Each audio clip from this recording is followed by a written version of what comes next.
good morning, everyone. Thank you very much for joining us for our panel here on North Africa. I would like to start by thanking ISPI for organizing this remarkable gathering and for the conversations that we have been hearing over the past day. And I'm really delighted to be able to continue that conversation here, focusing particularly on North Africa, the Maghreb region. My name is Intisar Fakir. I am a senior fellow and the director of the North Africa and Sahel program at MEI. It's a Washington-based think tank that's focused on foreign policy and the Middle East and North Africa region specifically. We have a really remarkable lineup here, different perspectives that are going to sort of take us through the range of issues and challenges and opportunities in North Africa. And so I want to introduce everybody in the order that they're going to speak, and then I want to get right to the conversation because we have a number of really important challenges to cover. So first up is Haytham Amira Fernandez. Haytham is a senior analyst at Elcano Royal Institute in Spain. Up next is Canan Atilgan. She is the head of the MENA region at the German Konrad Adenauer Stiftung. And then we have Ms. Yael Lempert, Principal Deputy Assistant Secretary, Bureau of Near East Affairs at the U.S. State Department. Up after that is Ms. Dalia Ghanem, Senior Analyst on the Middle East and North Africa at the EU ISS. And then last but not least is Emna Ben Arab, Assistant Professor at the University of Sfax in Tunis. So welcome all. We have a lot to talk about, and I want to dive right in. As I mentioned, a variety of issues from essentially the impact of the Russian aggression in Ukraine on North African governments, which impacts on climate, on food security, with implications, of course, climate change as well. There is economic fragility, there is inequality, there is sort of kind of brewing unrest under the surface, to, of course, the broader geopolitical context, which has been changing even before the crisis. So I want to turn to you first, Haytham, for maybe a little bit of context. You know, we have seen over the past, few months, a lot change, but can you just give us a sense of what the region was looking at in terms of challenges, issues before that, and kind of what things look like after that? Thank you very much, Intisar. Good morning, everyone. Thanks to ISPI, Middle East Institute. Great to be here with this group of friends and colleagues and with all of you. So before we talk about the impact of the war in Ukraine, we look at the Maghreb in the previous decade, from 2011 till 2020. So many things happened in that region. It was the place where the Arab uprisings started in Tunisia. Those uprisings had an impact all over the region, not only in Tunisia, in Libya in a very deep way that affected the neighboring regions in the Maghreb, in the Sahel and beyond. And the reactions of all the different systems and regimes to those events and to the challenge posed by people asking for changes, for things to be reformed in their countries. If we move to 2019, and I think that's a year when lots of things intensified some of the dynamics in the region, in 2019 we see that in Algeria, first there was a massive popular mobilization asking to put an end to what they considered to be a situation that couldn't go any longer, having a president who was a dysfunctional head of state since 2013, so 6 years where Algeria was almost missing from so many international fora, leaving a vacuum for others to occupy. And that generated some uncertainty and fragility in Algeria, which made other neighboring countries react and adjust, try to take advantage of that internal fragility that lasted for some months.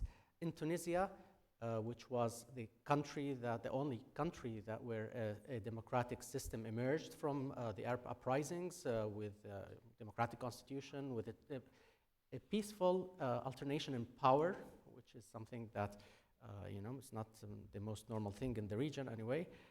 In Tunisia, the lack of economic results basically made that people voted for a president who was considered to be a punishment vote against establishment. and that has changed a lot of basically, I would say, derailed the experience that Tunisia was living. In 2020, a regional breakdown, and I think and in the middle of a pandemic, regional breakdown, first when the Polisario Front announced an end of ceasefire that had been there for almost 3 decades, considering that the diplomatic path was not giving any results to their claims and to their aspirations. And then by the end of the year, on December 10th, former president, American President Donald Trump tweeted that the US was recognizing Morocco's sovereignty over the disputed territory of Western Sahara in exchange for Morocco normalizing relations with the State of Israel. That introduced a factor in the region that has been shaking all the equilibria in all over the region. 2021, there was a regional implosion. Everything that could have been cut, closed, or severed between Morocco and Algeria, the 2 main Maghrebi powers, was cut, was closed, and was severed. Diplomatic relations, a major regional structuring project like the Maghreb-Europe gas pipeline was also cut, and the temperature in the region increased a lot. There was an episode where the killing of 3 Algerian truck drivers in a part of the western part of the Western Sahara, which also increased the risk of escalation between Morocco and Algeria in the middle of an arms race that has been taking place for some years. There's competition for regional hegemony between Morocco and Algeria. We can describe it in a sense that Morocco says Morocco's here, present, active, assertive, and Algeria now is saying Algeria is back.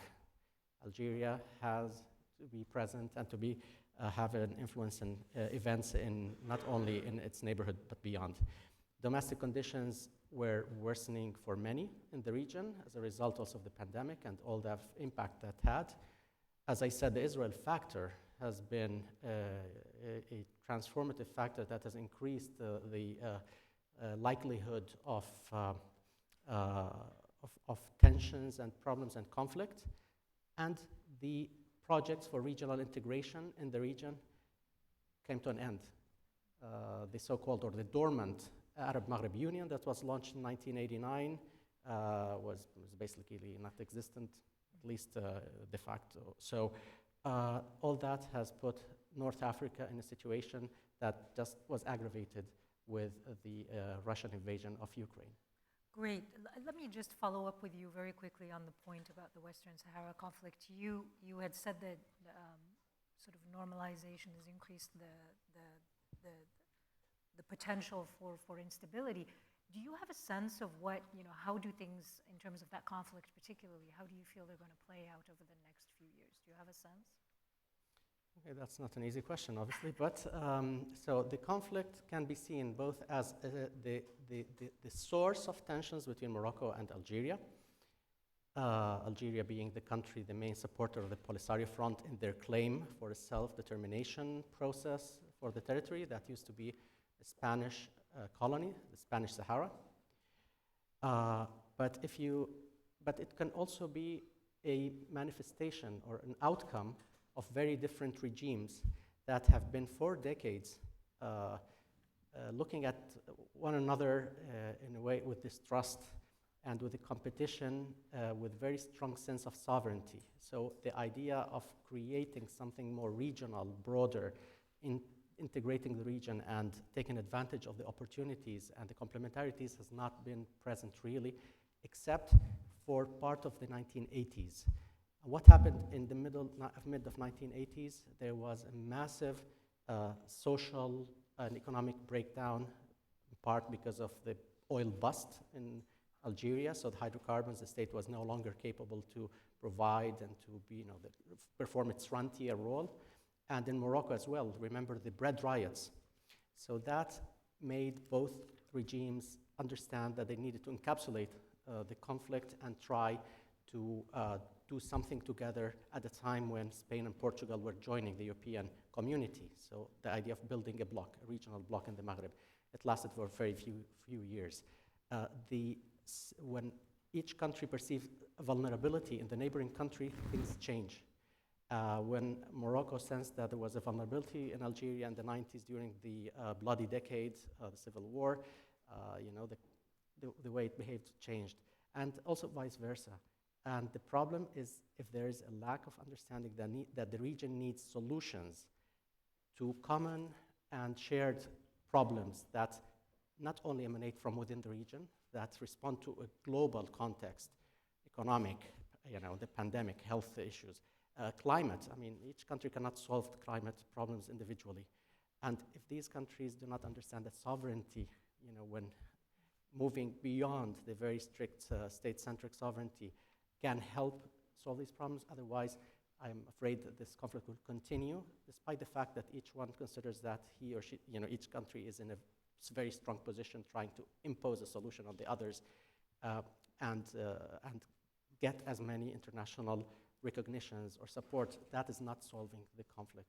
Very excellent points. Thank you, Haitham. Canan, I want to pick up a little bit on this question of sort of global context and come to you for your perspective.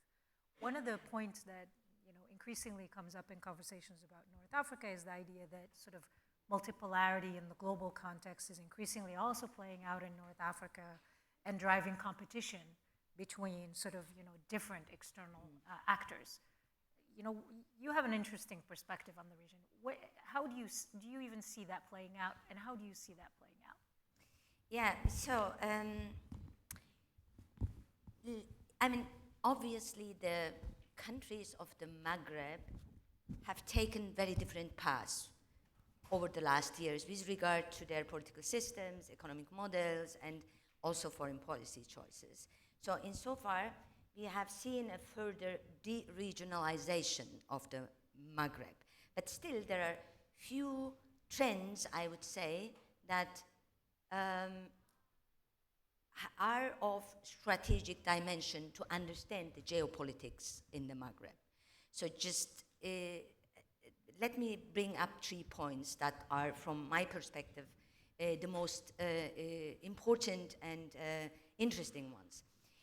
First of all, we see in North Africa in general, in Maghreb particularly, the emergence of, I'd say, development autocracies. So domestically, it's no longer about a systemic rivalry between democracy and autocracy, but rather the countries try to develop their own model of governance. They look how things work in other parts of the world, and they look east. They do no longer look really north. They look east, particularly to the Gulf.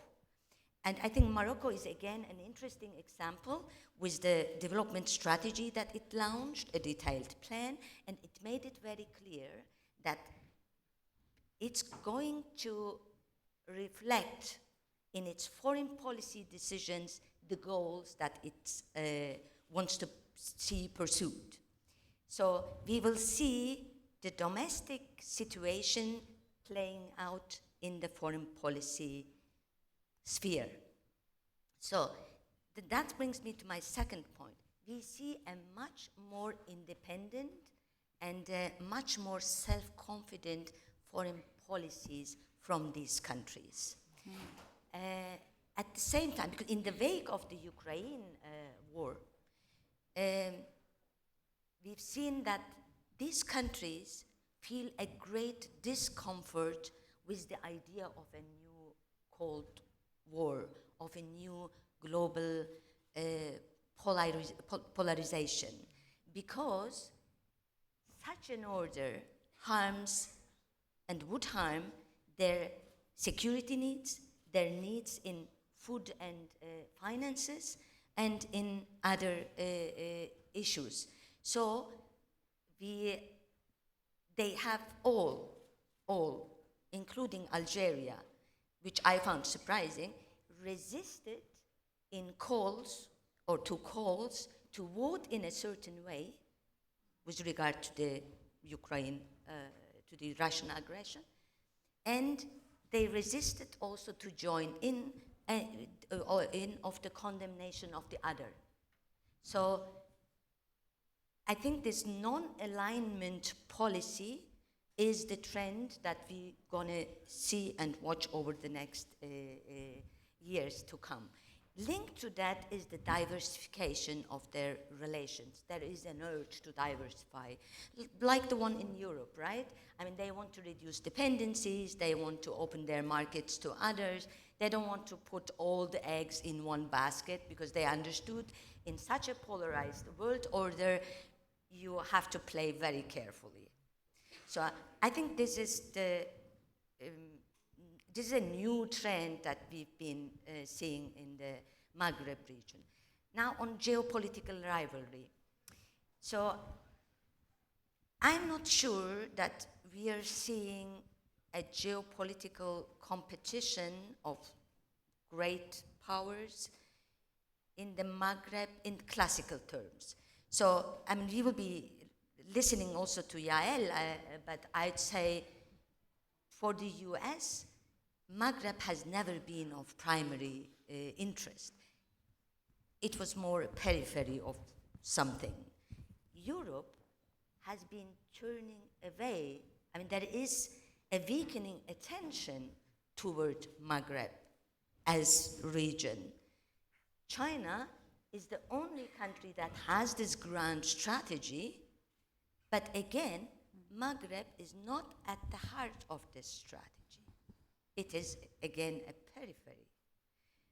Russia, yes, Russia acts here and there as a spoiler, but has not much to offer and is obviously busy now with other more existential issues for itself. So what we see instead is the stronger engagement of middle powers in the Maghreb. So you have Turkey, you have partly Israel, you have Saudi Arabia, you have the UAE. And look at what the engagement of Saudi Arabia. We see they just promised Tunisia $500 million to finance the state budget, which obviously is short of, I don't know, almost 3 billion USD. So I think this is something that needs to be watched over the years to come. So I want to draw you out a little bit on the point about EU engagement, because what you said about sort of the sense that the EU is sort of gradually turning away from the Maghreb is something that I hear a lot when I'm in the region. But here, you know, we have been hearing a lot about the needs to engage and the desire to engage further. And I'm curious, you know, where you sit, what do you see as the main areas of growth? Where do you think a sustainable and sort of, you know, maybe even equitable relationship between the EU and Maghreb could really sort of play out? Well, I will be very bold. The EU-Maghreb relations have, meanwhile, unfortunately, become a story of mutual disillusionment, partly mistrust, and I would say alienation as well. So why? Let me give you 2 examples, or 3. The European Union is the biggest aid donor in the Maghreb. The volume of development assistance has been growing continuously over the last decade. We have seen many new initiatives, new instruments being introduced, and a broader coverage of sectors. But we have, or at least from the European perspective, there has not been an improvement in the political, economic, and social conditions in the countries. So this massive investment of the European Union into the region was countered by unwillingness to reform. So this is disappointing, right, from the European perspective. Now, looking from the region's perspective, Europe is the most important trading partner of the region. However, the share of the EU in exports from those countries have been steadily declining since the beginning of 2000. So obviously, all these trade agreement, association agreements that Tunisia, Algeria, and Morocco have signed with the European Union have, by and large, failed to deliver on their promises. So, and it's therefore does not come as a surprise that none of the countries now is in negotiation for a deep and comprehensive free trade agreement, which supposedly is the most attractive partnership instrument of the European Union. So, and the third point is the image of Europe has changed over the last years, and particularly the way how the European Union dealt with the migration issue has changed, or to say it in other words, Europe has been caught disregarding its own standards, the standards that it has been promoting so strongly. So we have a loss of credibility. There is much talk now about ex-post hypocrisy. So I think particularly with the young generations becoming a lot cynical about the European Union is something that needs to be tackled and that needs to be taken very, very serious. So, and I want to finish with, by saying the European neighborhood policy, started with the Barcelona process mid-90s and then got reformed and expanded and renewed, has by and large failed.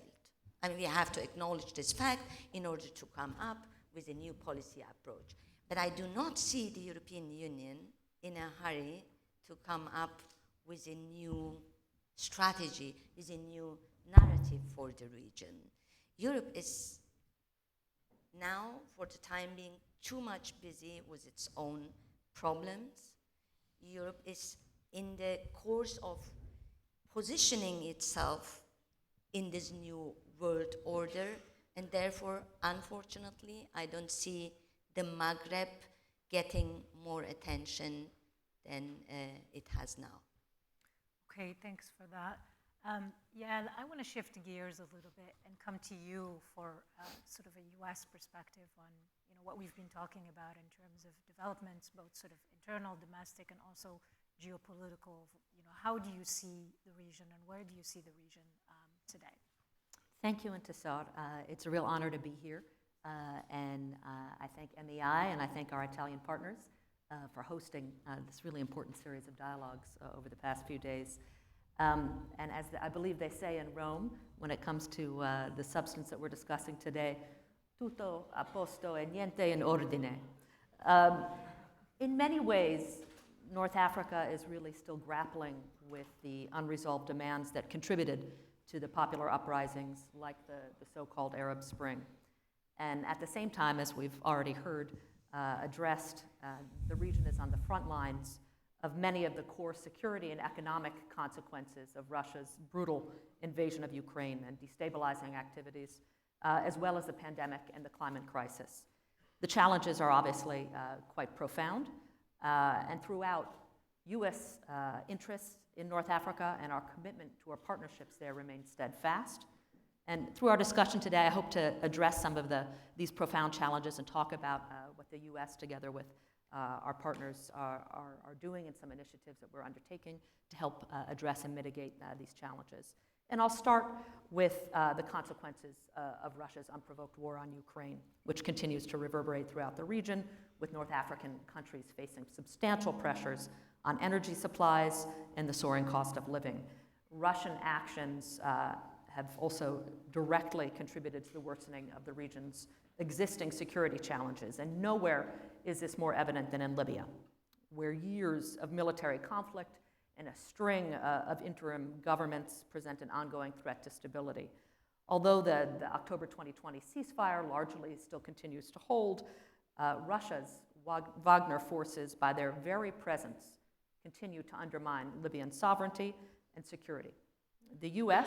supports a unified, sovereign, and politically stable Libya, free of foreign influence, as the only way that Libya will achieve long-lasting stability and prosperity. And to that end, we very much support the efforts of UN Special Representative of the Secretary General Bathili's efforts to create a path to elections that the Libyan people so desperately want and deserve.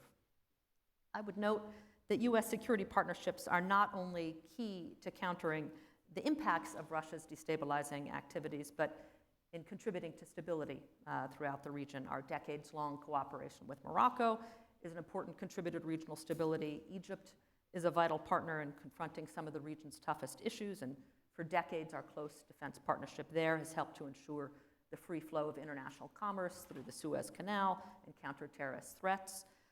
We are pleased that more recently Egypt has joined the Combined Maritime Forces, where it will contribute to patrols in the region, including the new multilateral task force in the Red Sea. I know we're straying a little bit afar from the Maghreb, but it does all interact. Sustaining and expanding our cooperation is a long-term investment in regional stability, which we also believe has yielded benefits throughout Africa. Morocco, Tunisia, and Egypt play a key role not only as peacekeepers in sub-Saharan Africa, but in helping to build the capacity of their southern neighbors. On the economic front, it's no surprise to this panel in this room that the outlook across North Africa remains difficult. On the one hand, Russia's war has dramatically increased food security and the cost of living, and Russia's aggression has further compounded a slew of long-simmering issues: high unemployment, growing youth populations, and relatively weak private sectors, which present an ongoing challenge to economies in much of North Africa. And yet, I would note that the vibrant private sectors in Morocco and Egypt, the significant natural resource wealth in Libya and Algeria, and opportunities for meaningful economic reform do present a path to economic stability that we all need to help support and nurture. Tunisia is a prime example of the real-world impacts of these global challenges to the region. Both Tunisia and Egypt have taken critical steps in cooperation with the IMF to weather these shocks, yet the Tunisian economy remains precarious with high wheat prices, pushing an already weak economy to a near breaking point. Since last year, prices for food and fuel have grown beyond reach for many Tunisians, as I anticipate we'll hear from my distinguished co-panelist. In October, the U.S. announced $60 million to provide rapid assistance through a UNICEF grant to deliver support to vulnerable families throughout Tunisia, including basic back-to-school related costs. I would note that this past July, President Biden traveled to Jeddah and met with leaders of the GCC+3, Jordan, Iraq, and Egypt, to advance our efforts to create a more secure and integrated Middle East and North Africa, and recognizing that the impacts of and capacity to respond to global food insecurity are unevenly distributed across countries. President Biden announced $1 billion in food security assistance, and the GCC underscored the Arab Coordination Group's earlier commitment of $10 billion. The Arab Coordination Group's member organizations plan to fund international development programs aimed at financial inclusion for small farmers, climate resilience, and infrastructure. We estimate that the group's contributions will likely reach closer to $20 billion in soft loans and green bonds in support of vulnerable populations in the MENA region. I would just briefly touch on North Africa remains, obviously, no surprise to anybody in this room, an important supplier of traditional energy resources and a leader for renewable energy. Algeria is a major gas supplier for our European partners. Libya continues to be a significant source of oil and gas. Egypt has shown itself to be a global leader on climate change as it hosted COP27 this November and has quickly expanded its own investment in renewable energy and led difficult negotiations last month to deliver on expectations for Africa's COP. I would be remiss if I didn't take this opportunity, given some of what we've heard about Morocco and Algeria already, to note that we in the U.S. view both Morocco and Algeria as valued partners, and we hope that tensions can be reduced and diplomatic relations restored. We believe that improved relations would enable both countries to better address shared bilateral and regional issues such as terrorism, illegal migration, drug trafficking, and trade integration.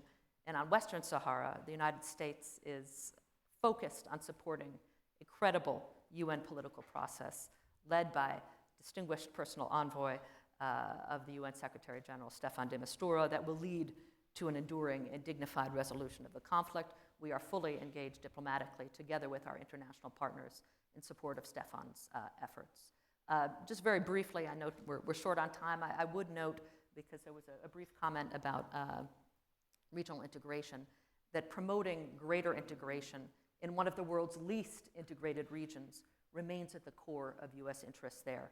And we've been really pleased to partner with Morocco and Egypt, among others, in the Negev Forum, which is an important opportunity to build a new regional network, enabling cooperation in the fields of food and water security, clean energy, tourism, healthcare, education, and regional security. I just want to close by noting that democracy and good governance remain a priority for the people of the region and a centerpiece of U.S. foreign policy. The U.S. remains focused on supporting the Tunisian people in their efforts to forge a democratic and accountable government that preserves a space for free debate and dissent, safeguards human rights and fundamental freedom, promotes long-term prosperity, respects rule of law, and establishes the checks and balances critical to the health of all democracies. We also continue to engage with Egypt, as well as other partners on critical issues of human rights at the highest levels. And I'll leave it there. Wonderful. Thank you very much, Yael, for bringing up this sort of broader picture, but also for including Egypt, which some of us Maghrebis have a tendency to overlook. So I'm very glad that you addressed that.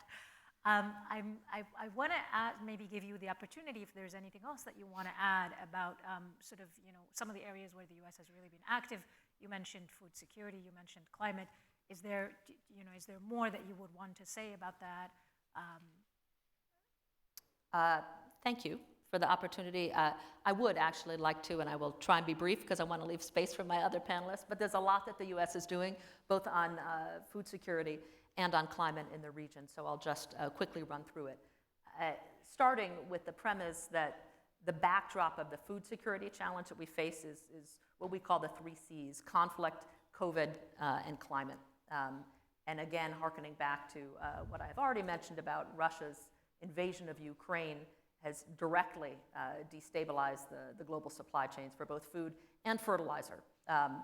And so I would say that there's obviously a direct impact for North Africa there. The Black Sea Grain Initiative, or the grain deal, is really essential to global food security. Since August 1st, there's been over 500 ships carrying more than 12 million tons of food that have departed Odessa for Asia, Europe, and Africa as part of that initiative, providing much needed supplies for more than 800 million people around the world. And just last week, 27,000 tons of wheat were delivered from Ukraine to Algeria.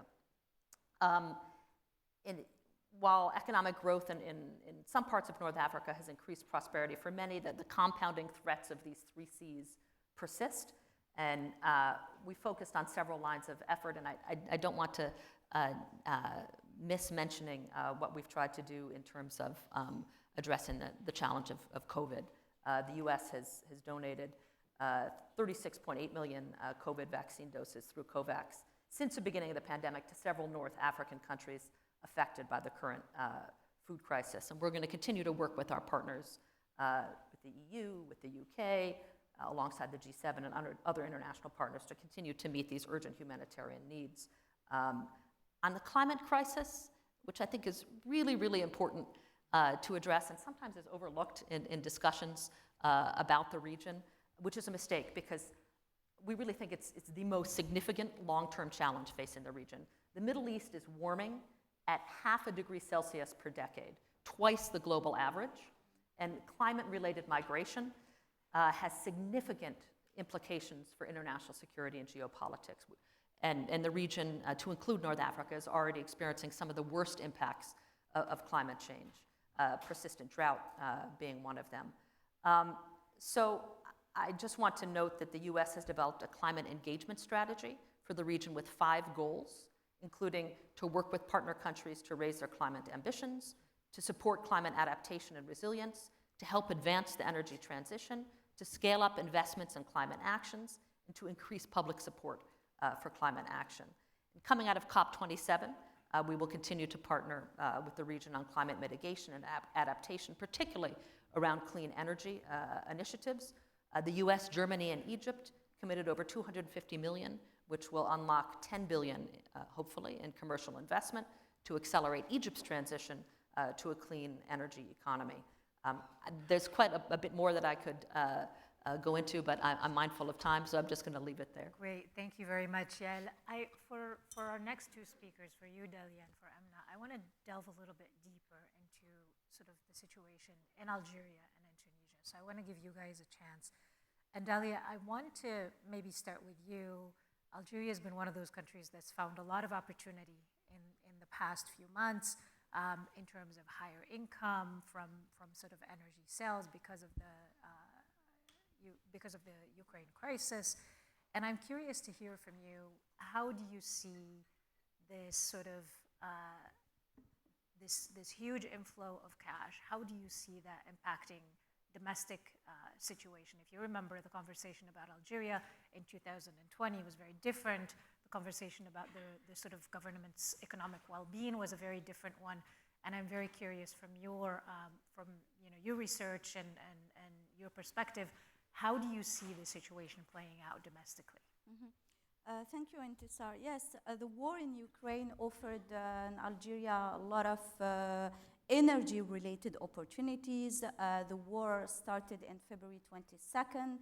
By February 24th, Luigi Di Maio was already in Algiers, and the two countries, Italy and Algeria, signed actually a colossal deal. Today, Italy went from 26% of its gas coming from Algeria to 39%. Of course, Eni, is not the only partner. Algeria has been courted by France, by Spain, by Slovenia recently. So the country is witnessing a kind of what I love to call a state of grace to a certain extent. The country is a strong partner to the EU, even before the war in Ukraine. Many people didn't know, but before the war in Ukraine, Algeria was the third gas supplier to Europe after Russia and Norway. So when it comes to Italy, for instance, Italy played smartly its card, and the export went up 113% in 2022. Again, the EU is a very strong partner. Algeria knows that, and they are trying to deepen their relation when it comes to gas. But then again, the question is whether Algeria can continue to deliver at this pace, because this is the real question. Algeria is a solid partner, of course, it has always been, but again, can it continue to deliver today at the same pace? Well, we need to take into consideration some difficulties, okay? Everything is not rosy. The first one is the erosion of resources. These are, wells that have been, pumped since the independence of the country. The equipment and infrastructure are getting older and older. There isn't almost a month without an accident taking place in the well and in the infrastructure. There is a lack of investment, so Algeria will need more and more investment. Again, this is a country that has been, difficult in terms of doing business. When you read Doing Business report, you see that while it takes 11 steps to open a business in Tunisia, 12 in Morocco, it takes 22 steps in Algeria. So, of course, the Algerian government is working on making the business environment more friendly, more welcoming. And, remember that the law of 5149 that was, for years there, hindered the capacity of investor to invest That's in the Algeria. law of ownership. Exactly. So the country needs more investment. There is the fourth problem, which is the Maghreb Europe, the GME that has been closed. So there is less capacity to send gas to Europe, of course. And then there is, the solution, which is shale gas. Algeria, for those who don't know, has the third biggest reserve of shale gas in the world after Argentina and China. Algeria has today 20 billion cubic meter of shale gas. This can protect the country for 150 years of domestic consumption. But again, where are the infrastructure? Where is the know-how? Where are the capacities? Where are the investments? Again. And another question that we need to ask ourselves, at least as political analysts and researchers, when we talk about shale gas in Algeria, okay, we do have the third most important reserve in the world, but what do we do with the local population in Ain Saleh, in Ain Amenas, who do not want to hear about these fracking? Today, the myth of the south, of the tranquil south, le mythe du sud tranquille, according to which the south of Algeria is very calm and quiet, is no longer true. We have populations that are more educated, more connected, that do know their rights, and they have been actually, demonstrating against the fracking because they are worried for the environment and they are worried for water. Again, and they are so connected, actually, I always like to give this example. When the hashtag Black Lives Matter took place in the US, in Algeria, Black Algerians went down to the street and raised the same slogan saying Black Lives Matter here too. You in the north, you are just marginalizing us and forgetting about us. So this is how connected and educated also they are. So there is this problem also, and there is another problem, which is local consumption, and I will stop on that. Local consumption and le gaspillage, waste of electricity. I mean, electricity is for free in Algeria. This is a subsidized product. Algeria is a country that gives a lot of subsidies, and so electricity is almost free in Algeria. And so Algerians waste a lot of electricity. So the local consumption today is around 40 billion cubic meter per year. With a population that is 41 million, a demographic growth of 1.8%, by 2028, Algerians are going to use 67 billion cubic meter of gas locally annually. That will not leave the country with anything to export. And we are talking about gas, we're talking about energy, and I want to maybe circle back a little bit to tie that to the country's foreign policy. The country's foreign policy has been changing, of course, with the new leadership since the country's transition in 2020. And one of the questions that I often get, and I sort of in conversations, is, to what extent, given how sort of assertive and more present, as Haitham said, to what extent are we likely to see Algerian leadership use energy as a foreign policy tool? This has not been their approach. Do you think that that is likely to change given the moment? Yeah, this is a country that has a long history of diplomacy, that has a long history of non-alignment. Algeria, as Cabral said it once, he said, Muslims go to Mecca, Christians go to the Vatican, and revolutionaries go to Algeria. Algeria was the capital of revolutionaries as soon as the independence of the country happened in 1962. The country was, behind the African independences and so on and so forth. So this we need to keep in mind when we think about Algeria foreign policy, because it continues even until, to a certain extent, the death of Houari Boumediene. Then happened what happened, the civil war in the 90s. The country was isolated by the West. It lived in embargo also by the US. And so, again, 10 years of civil war did not help Algeria. And then we had Abdelaziz Bouteflika, who came in 1999. And contrary to what people think when they say Bouteflika isolated Algeria, that's not true.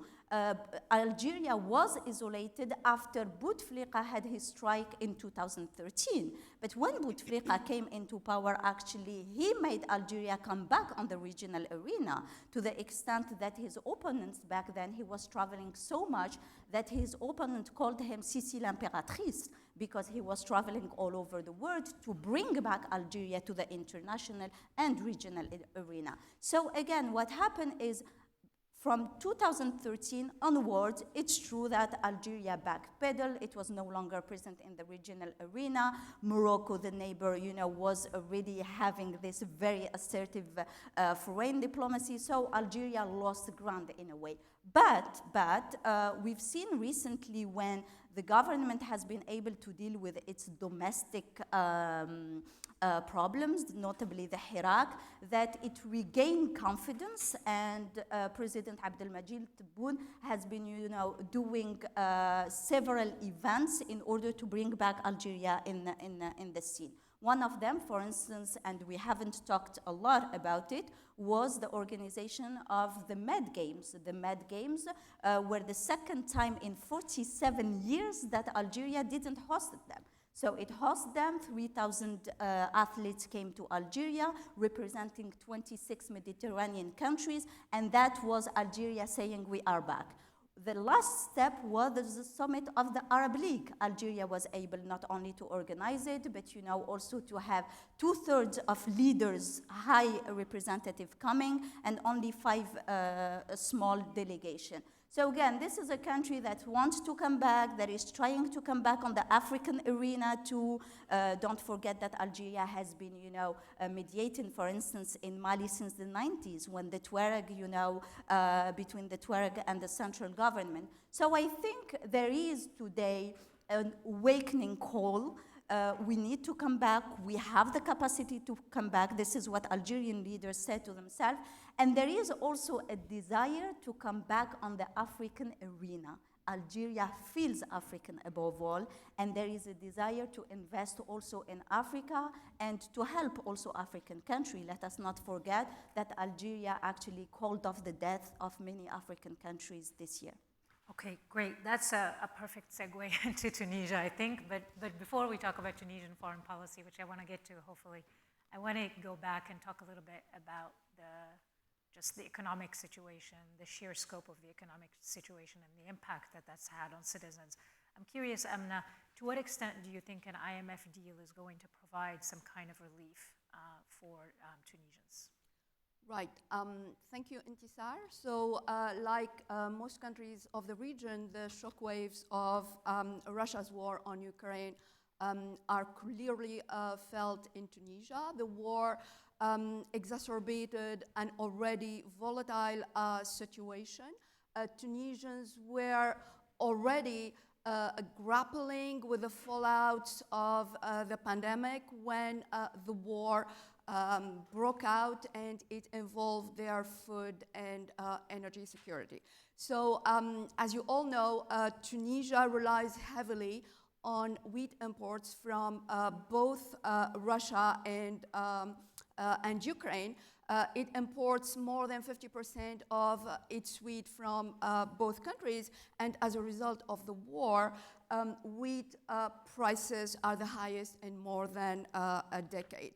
So besides the war, the long-standing, the long-running economic problems of Tunisia mean that it has limited leverage on international markets to secure the goods it needs, which has put a lot of pressure on the supply chains.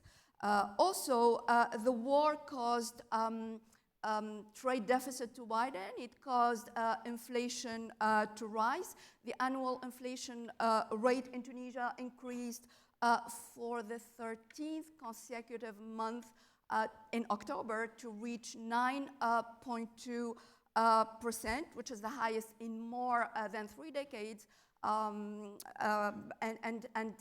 The general increase in prices has hit primarily food and non-alcoholic beverages. So everyday items like sugar, rice, milk have become scarce or overpriced. So this is the problem with food. It's the same with oil and gas, whose prices have equally significantly increased.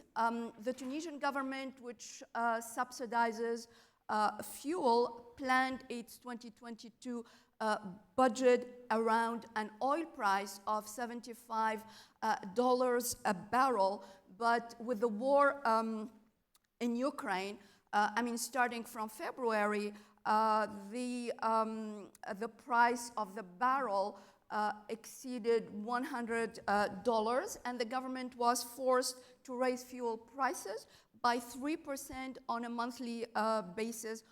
On the one hand, to reduce by the end of the year the subsidies and meet the conditions set by the IMF, and on the other hand, to rein in the country's massive budget deficit.